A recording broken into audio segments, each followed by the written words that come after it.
I often get asked what my negotiating style is, and I'm going to run through some of the important tips that I use. But before I do, if you haven't already, please subscribe to this channel and like. So, have you tried to negotiate your salary? Have you tried to negotiate a property deal?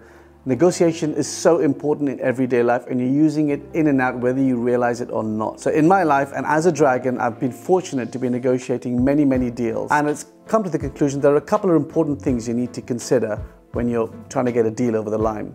One, there's a front end of a deal and there's a back end of the deal. The front end is essentially the deal that you're trying to negotiate and what you're trying to get. And the back end is really your protection. So if it doesn't go through, what backup do you have? Do you have a warranty? Do you have a clawback on some of the stuff that doesn't go wrong? So you need to protect yourself and ensure that is in the contract or in a deal when you're negotiating. The other is to really understand what's important to the party that you're dealing with. Is it cash, for instance?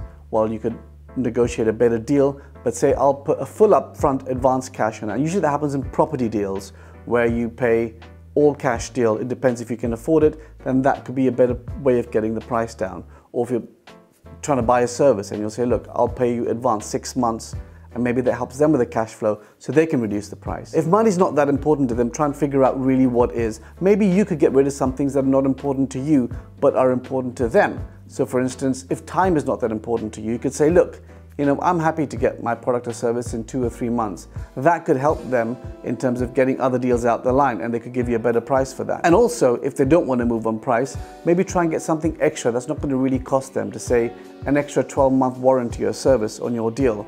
So always try and figure out areas where you can try and meet, but a deal must be fair on both sides, because if it's not, ultimately the person selling you the product or service is going to be annoyed and they're not going to provide exactly what they've promised, or they're going to skimp on quality, and you don't want that to happen. So you must realize what you're doing is fair, and don't take too long to negotiate a deal, because you'll end up in deal fatigue, and if it goes on too long, it'll probably never happen. So I hope these tips were useful. Try and use them whenever you can, and you'll find it'll give you a different angle and perspective on getting a deal over the line. It's really important to get your feedback, so please comment below and be sure to subscribe. See ya.